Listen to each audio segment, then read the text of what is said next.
Hello, you're probably thinking, dear Lord, what's happening? Dan's talking, the music hasn't started yet, it's all different, and I don't like it. Stop it and make it go back to normal. Not to worry, nothing too alarming, just wanted to interject at the beginning here to point out and to explain what you may have already noticed, which is that the title for this video has part 1 in it. So basically, this conversation about the episode Bismuth overran drastically. We got to like an hour and 5, an hour and 10 or something like that, and I've never really wanted... I don't think it's acceptable to breach 1 hour in a discussion about a show that's 11 minutes an episode, in this case 22. So the answer seemed pretty clear, because one thing that was also worrying me, or not worrying me, but bothering the OCD in me, is that if we did, as Bismuth was originally 98 and 99 of the run, in terms of how it's labelled, in terms of how Cartoon Network labelled it, and how, in terms of how sort of fan sites have all labelled it, if we had done it as one episode, we would always be an episode off the... sort of official numbering, and there's just something about that bothered my OCD. And then 2 numbers off, obviously, once we get to Gem Harvest. So what we're going to do, we're going to split this one in the middle. Part 1 is today for you, which is obviously the 16th of March, and part 2 is coming on the 20th. It's the second half for the same conversation, basically. We didn't record it in 2 chunks, but we're just splitting the file to ensure, 1, that the numbering stays right, and 2, that the conversation doesn't really breach the usual size. We're going to probably end up doing the same for Gem Harvest, depending on how long the conversation goes, and if it doesn't go long enough, then we'll just have to deal with that, I guess, somehow.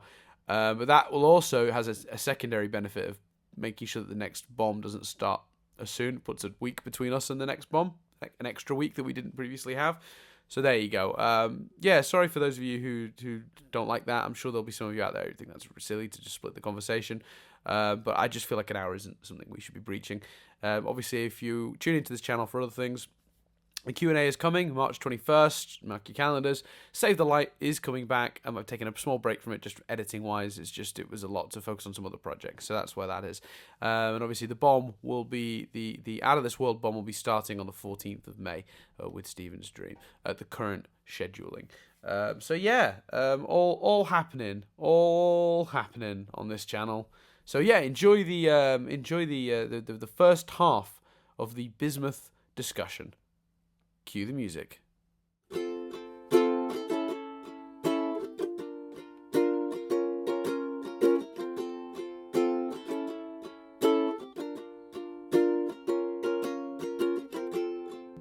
Hello and welcome to Stephen University. This week we are discussing not Lion's Shirt, but Bismuth. It's a big moment, Chris. Yeah. Why did you lie about the name? Because I wouldn't have known that was a gemstone. Yeah, well, that was my thing. Okay, so for clarification, for those who don't know why last week I said... Because you changed the name, right? You said at the end of last week, we're now going to be watching Lion's Shirt, and then the episode began, and I was like, that's weird, there's no title card. And then Bismuth appears. Bismuth, I'm never going to get it right. Bismuth. You pretty much got it right. Bismuth? Bismuth, yeah. Yeah. Bismuth appears, and it's like Bismuth, and I'm like, oh, that's not what Dan said the episode was called.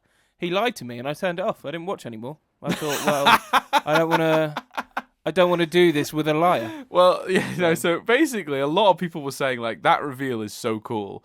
You know, no title card, great, and the title comes up and you realise the name is the name of the gem and all that stuff. And I was like, in my head, I'm going, Chris is never he won't even know the name of the episode when he goes into it. He'll have forgotten what I said the week before, like, no matter what happens. But a lot of people felt it was best that I kept that on the D-Low. Well, fair enough. And while I personally didn't think it would be necessary, because I know what you like, and I know full well that whatever I say the week before, you've forgotten it anyway. But 2, like, you would never have, if you'd seen that name, you would have never Googled it to figure out it was a gem. You'd have never figured out it was a gem. Therefore, there was no danger of you ever getting any meaning from it. I think what people were mostly trying to protect is the reveal.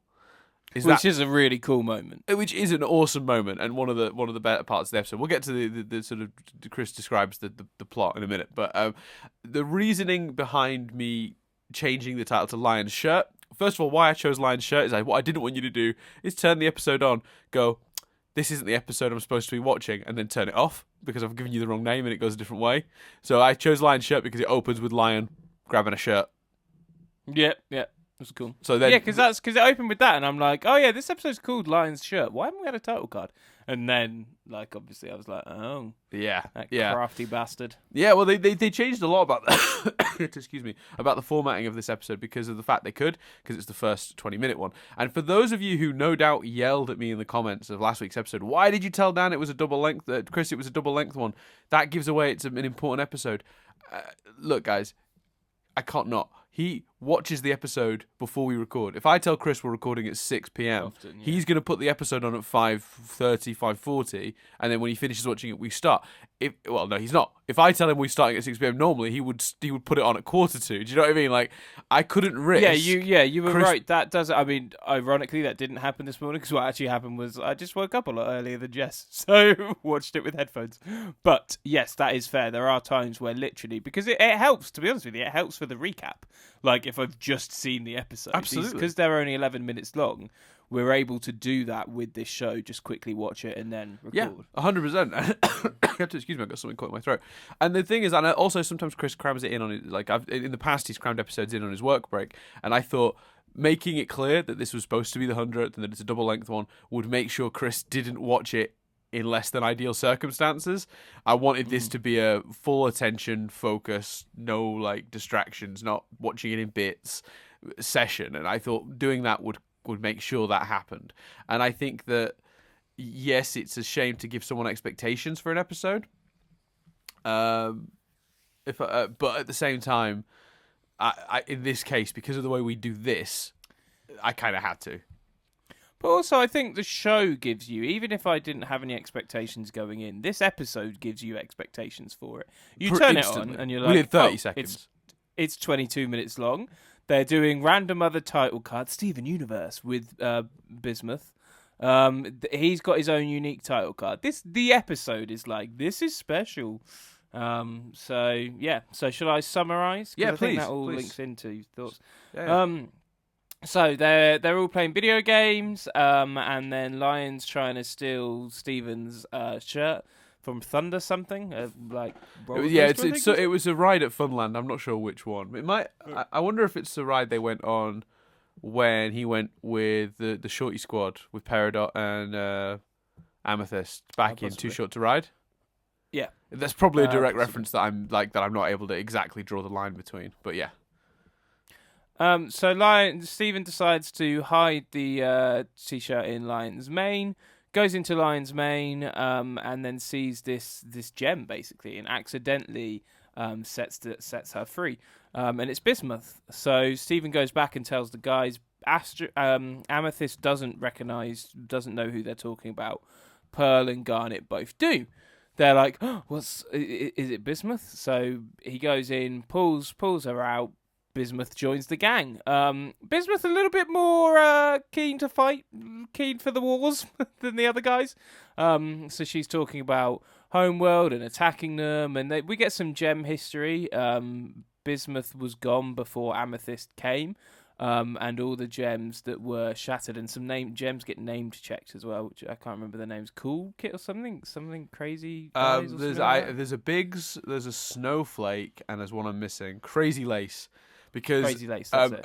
Not to head straight to the trivia, Chris, but while we're on the subject of Crazy Lace, I think that might potentially be an intentional reference because did you notice who Bismuth was voiced by? Did you recognise that voice? No, I recognised it, but not enough to give you a name. Yeah, it's Uzo Aduba. I'm not sure if I'm pronouncing that right. She plays essentially Crazy Eyes on Orange Is the New Black. Cool. So she's Suzanne. Can't call her Crazy Eyes. That's rude, Chris. She plays Suzanne on Orange Is the New Black, and I think that the idea of having Crazy Lace might be a potential nod to her Orange Is the New Black character. That's cool. Yeah, it's nice. It's cool. So she then goes to the forge. And it becomes apparent that she was their weapons builder, their physical weapons builder.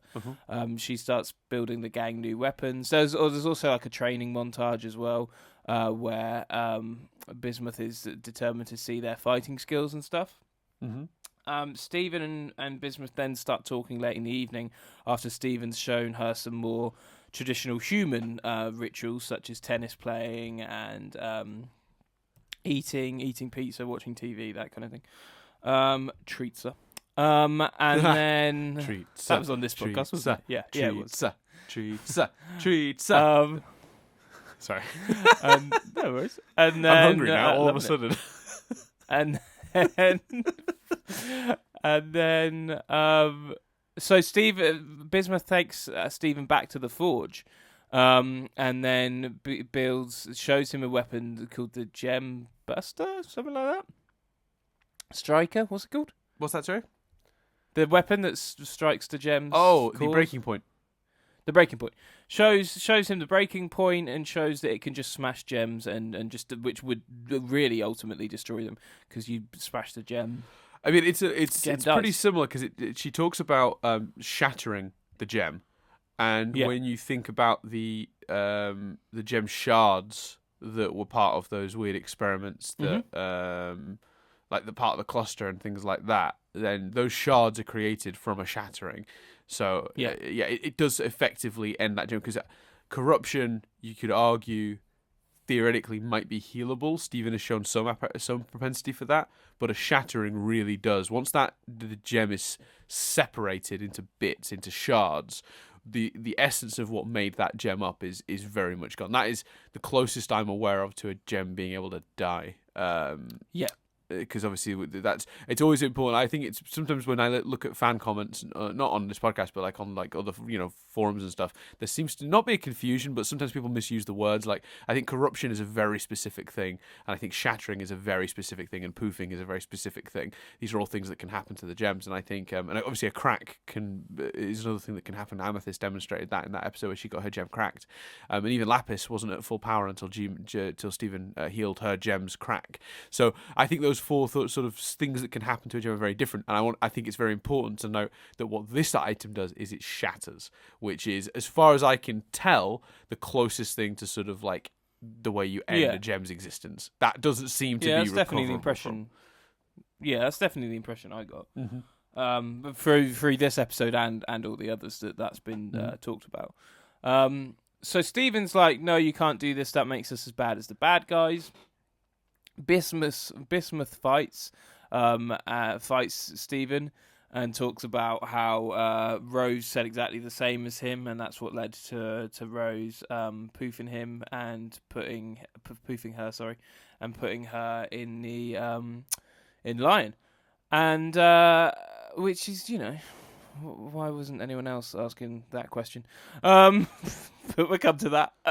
Yes. So then Stephen goes back and explains what's happened, and they put her with all the other gems. So it's great. It's a great episode. I did spend a lot of it going, why is no one suspicious apart from Amethyst, and they almost paint her suspicion as potentially jealousy. Why is no one going, well, why were you in Lion's Mane? Yes. Poof. This doesn't make any sense. And it does. Yeah, go on. No, I was just going to say, that is the critical flaw. It's such a shame because it is otherwise like such an incredible episode of this show. Like everything about it is so powerful.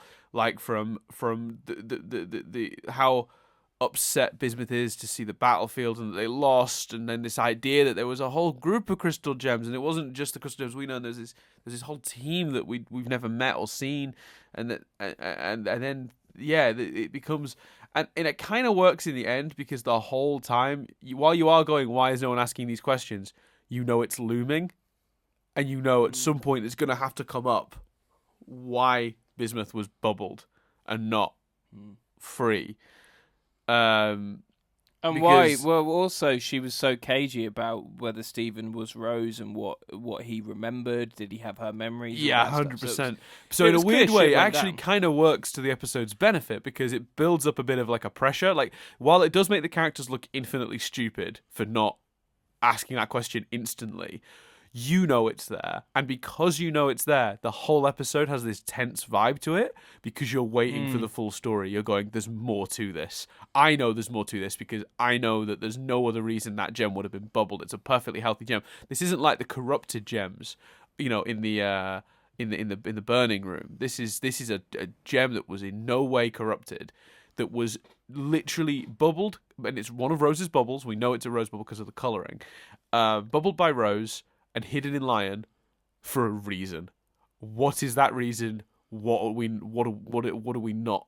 What has Rose not told them, and what do we not know yet? And as a result, while it does become a flaw because it is in essence like just a logic thing of people would ask that, I would ask that, you would ask that, everyone would ask that question. That is open and obvious and there.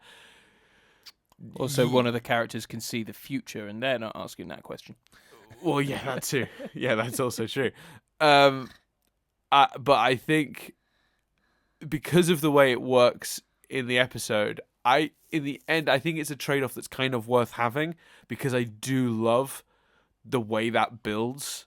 Because you know it's coming, You're waiting for the other penny to drop, so the whole thing has this ominous feel to it because it's trying so hard to be like happy and look, everyone, there's a new gem, and they've used those anime like cards, between the credits, the sort of like the sort of cute mini versions of the characters and stuff, like which is a reference to like just a lot of animes do that basically. They have like cute sort of like kiddie versions of the existing characters do something cute in like a little card that goes between ad breaks. And obviously this is one of the first episodes of Steven Universe that would have, I guess, had ad breaks because usually if they're 11-minute episodes, ad break before, ad break after next episode, so they're never usually interrupted by that, which is why we had the cards.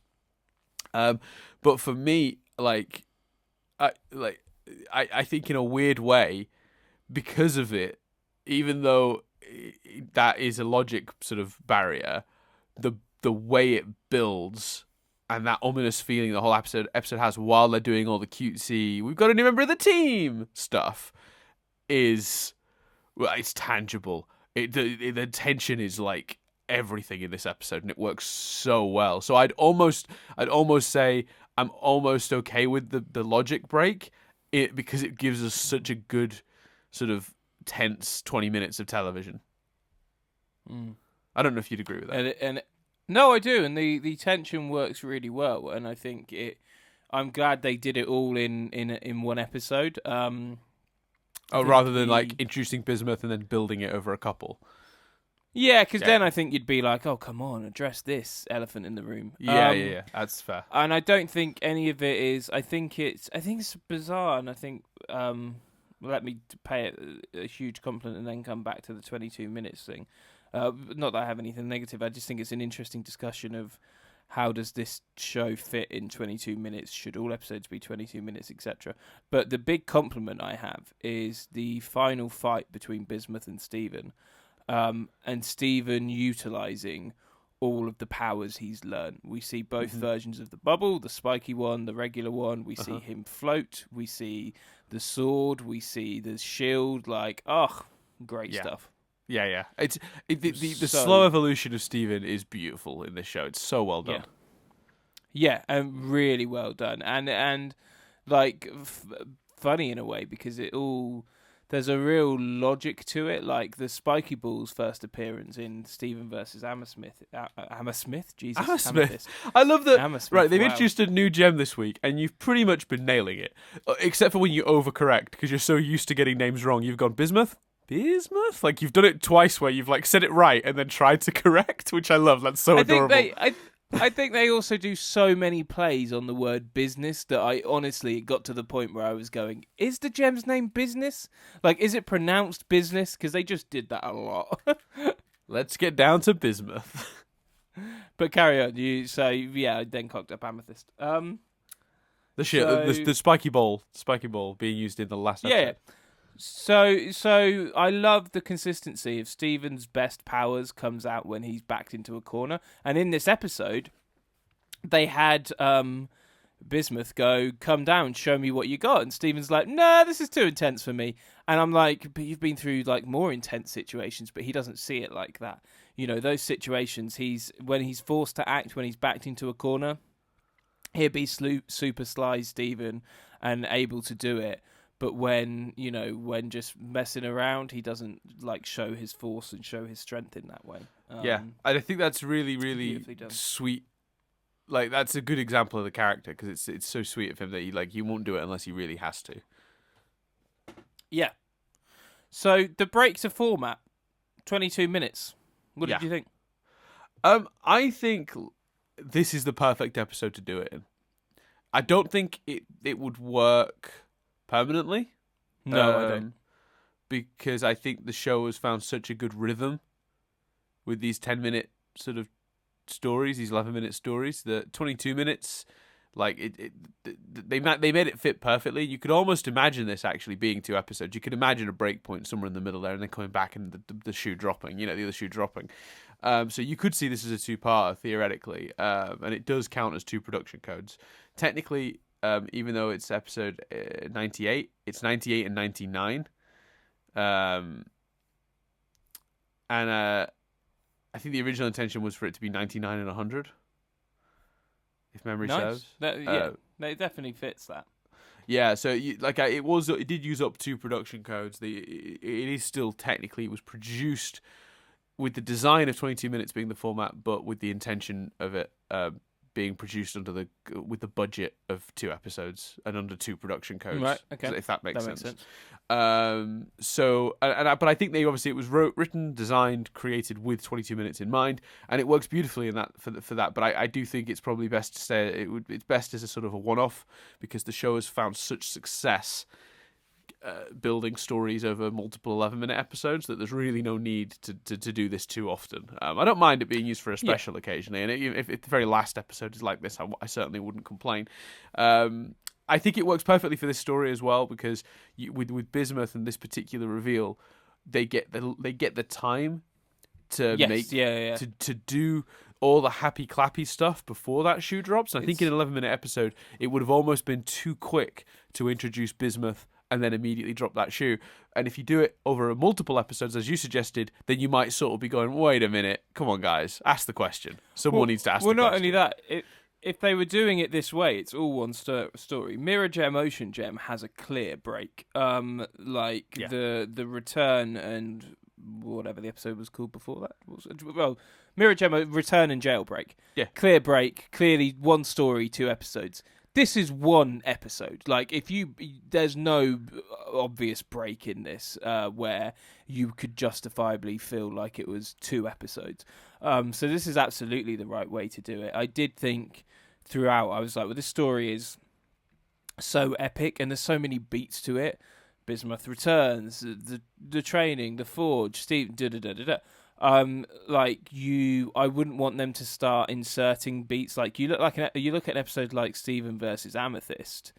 There's no other beats to add to that story, and it's so funny because I've just realised now saying it, like this is why 22-minute episodes of shows have B plots. Because basically Steven Universe is all A plot. Like there's side stories, but there's not cuts away. They're not cutting away to Sadie and Lars debating a new donut flavor. Like there's no, or even in this they don't. When it's just Bismuth and Steven, the other gems don't sleep, so they're doing something, but we're not cutting away to it. I've never kind of thought of it like that before, but thinking about it, Steven Universe is all the A plots, and I think if they'd have begun at 22 minutes and we'd had those B plots, you'd be used to it and fine. But as we have 11-minute episodes of just such gold and such like here we are. It is one of the most focused shows on television. Yeah. I think if you were to suddenly make it to 22 minutes, I'd be like, nah. Yeah. It's like I want the focus of the other episodes, but you get away with it in this one. Yeah, no, I 100%. Because I think like, and that is an interesting observation actually. If I'm being honest, like to point out that because it's and by focused I mean like they choose a plot and that plot is the focus for 10 minutes. They choose a plot and that is the focus for 10 minutes. No, I'll clarify my own comment because I just felt like people might say it's the most focused show. What about when they meander to the townies? I'm not talking about focused in sense of focusing on the mythology. Yeah. I'm talking about episode to episode.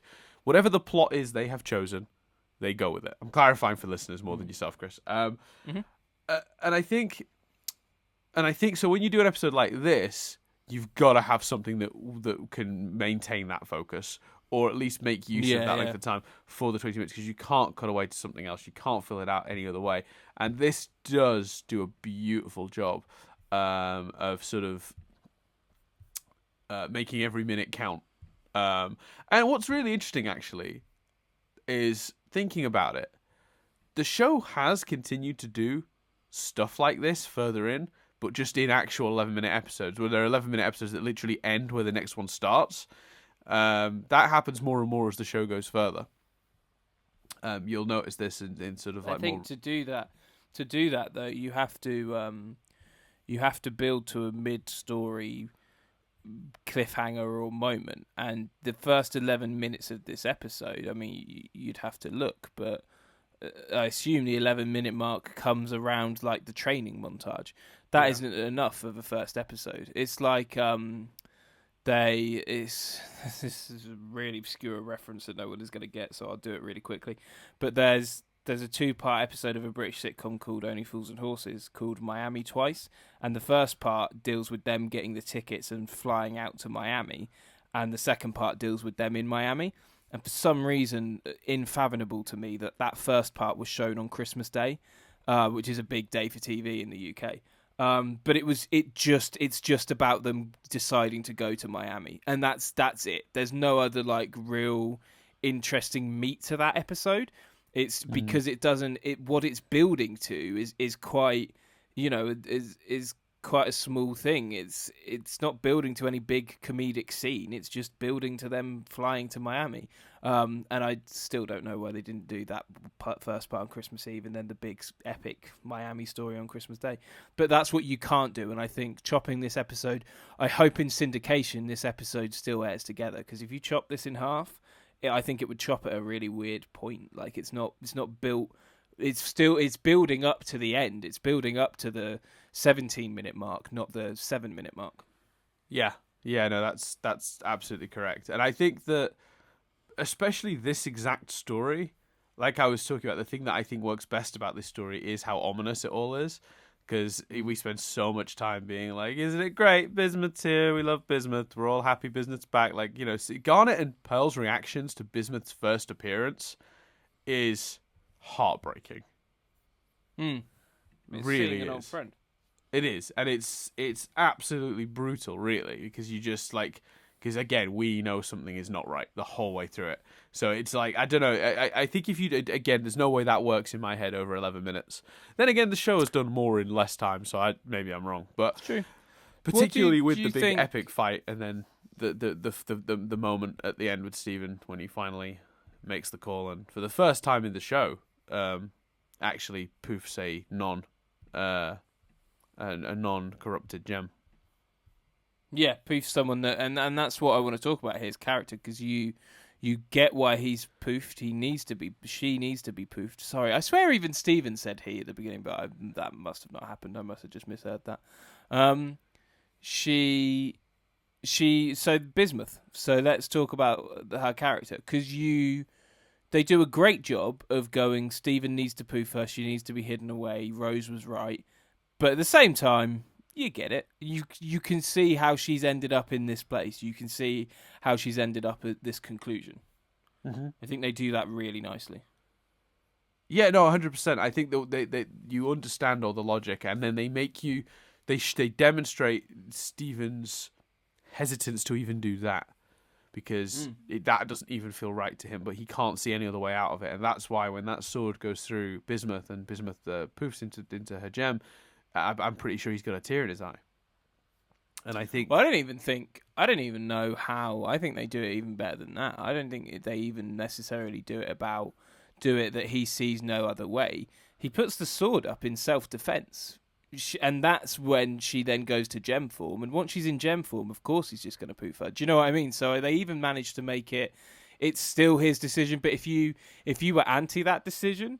then you could go, well, Steven didn't... It's like the genius. And this... I'm sorry, this is not represented or shown clearly enough in the film, but the genius of Harry Potter when at the end Harry defeats Voldemort Voldemort by using he doesn't use the killing curse. Sorry, my dad is standing behind me. I'm making a really good point, Dad. What do you want? I've got to drill 4 holes in the wall downstairs. Okay. Whether it'll affect you or not, I don't know, but I've got to do it. Okay, no worries. Did you hear that, Dad? I don't know if listeners heard that. That was amazing. Did you hear what he said, Dad? Yeah, he's drilling a hole. He's drilling 4 holes, which he categorically needs to do. We'll see if that affects things. Who knows? Right, so the genius of Harry Potter, living at home. The genius of Harry Potter is Voldemort Save it up for a house. is defeated. Huh? I was tagging you. Yeah. Hashtag thank living you. at home. Hashtag saving for a house. Hashtag dad problems. You wanted to make it clear that hey, it's a gem drill. Hey, you wanted to make it clear that that's why we're living at home. Anyway, so Harry defeats Voldemort not with the killing curse. He defeats him with the spell. I can't remember the name of it.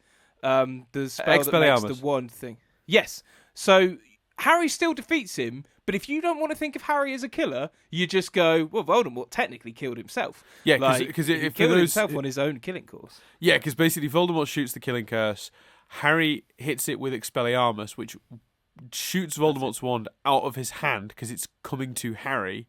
And as it flips through the air, the beam that Voldemort shot out of it, of Avada Kedavra, as the wand turns round in the air, it faces him, and he is hit by his own spell, a spell he cast, and that's how he's killed. You know, I don't like it when you use the word Avada Kedavra. Name.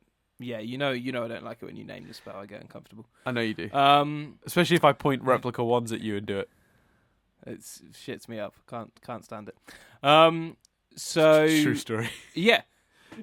Chris is weirdly superstitious about Harry Potter spells. We've been in a scene. We even made it a scene in one of our web series where one of the characters I played was winding up the other character doing that, and I'm pretty sure I wrote it in just as an excuse to have to point a replica wand at Chris, yell Avada Kedavra, and him act flinching when in reality he was legitimately flinching. Yeah. That's not acting. I mean, to be fair. There's not much acting from either of us in that web series, but it's on the YouTube page if you want to check it out. My point before all the dad and all of the Harry Potter rambles is that it's the same here. Stephen is acting in self-defense, so if you don't want to think of Stephen killing anyone or poofing any gems, you can just go, well, it was an accident. He had to do it, and that's genius writing because it's amazing to make your hero do the heroic thing in a way that doesn't make them the villain. You can still choose to see them as, well, no, Stephen did it, he made that choice. But they've given you the option. They've been a bit flexible with it, as JK was with that scene in Harry Potter. So, yeah. Yeah, and I think you're right, because he holds the sword up, and Bismuth sort of almost walks into it.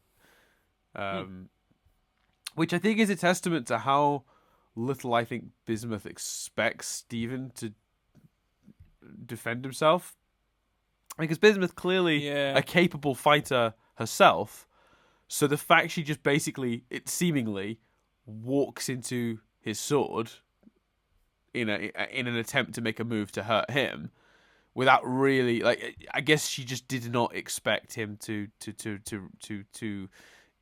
defend in that way. Had so little expectations for what Stephen was capable of, and really got sort of caught out with underestimating him. But you're right, there's so much leeway, and it's beautifully done because they both lunge. There's a sort of a lunge move. You see the feet sort of move across the ground. They don't show whose attack impacts. They show both the faces, and you still don't know who's at the end of a weapon for about 2 seconds. It's beautifully done. Yeah. It's a bit anime, but that's never a bad thing. No, and I love that line when Bismuth says when Stephen says that he's not gonna shatter her, he's just gonna poof her again, and she says, "Well, you really are better than her." No, it's slightly different actually. He says that he will tell the crystal gems what really happened.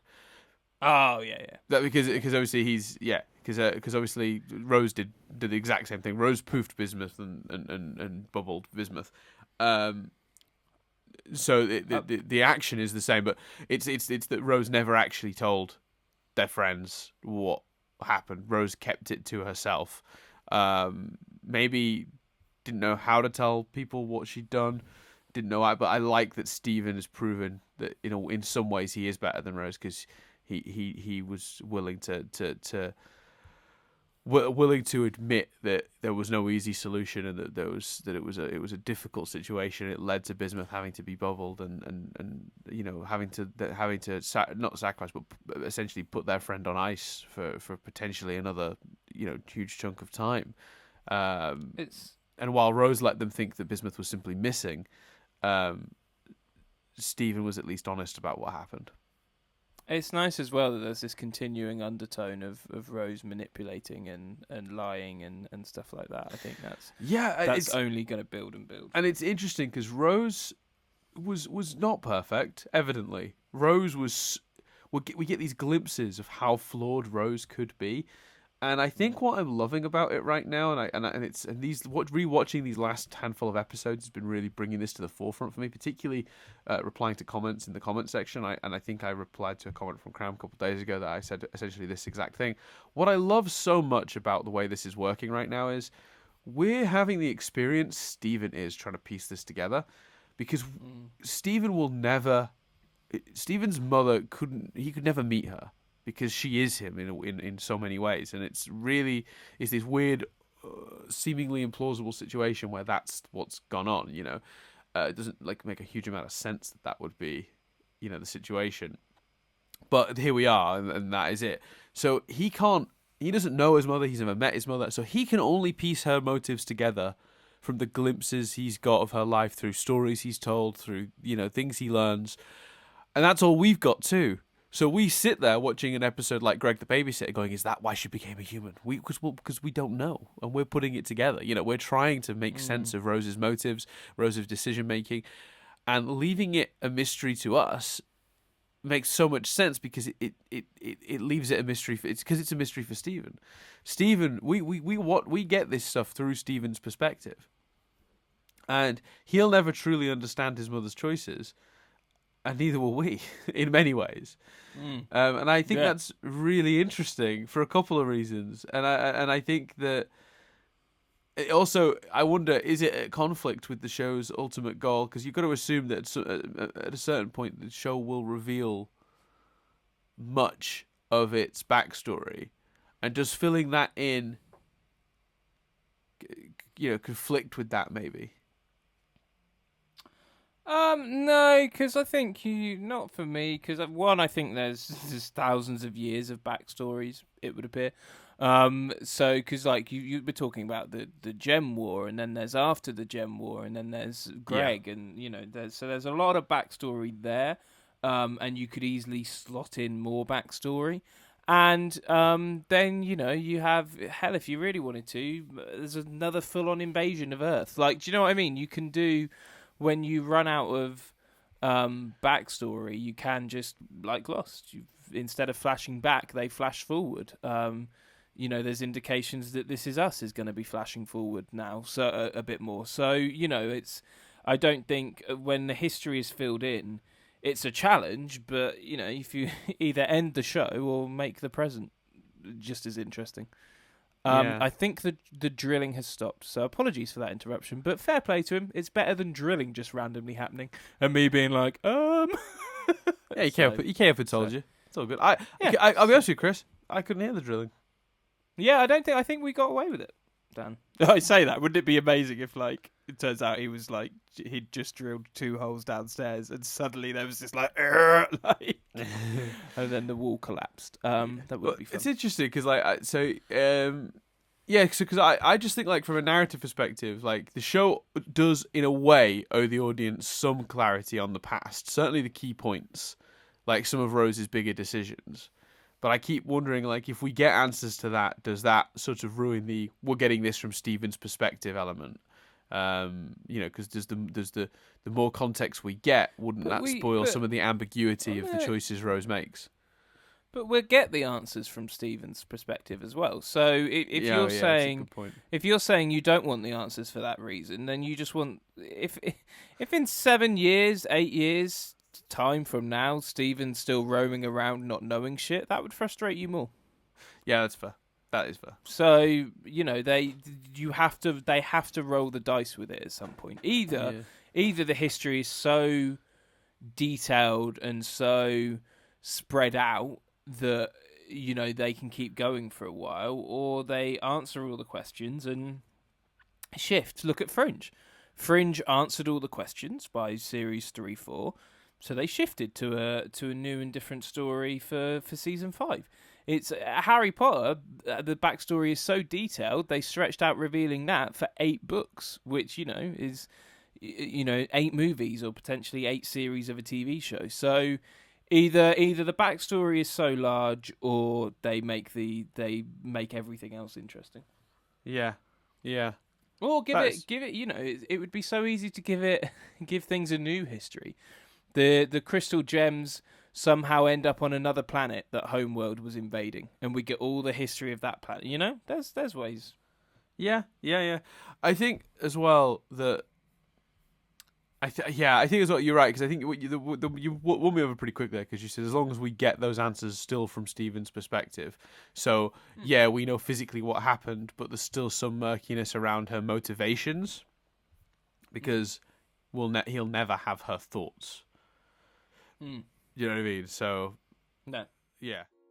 And there we go. That was the first part of the Bismuth discussion. Of course, come back Tuesday, the 20th of March, to hear the second. And if you're thinking, Dan, it's well gone the 20th of March, then you're in luck. It's already out. Go listen to it.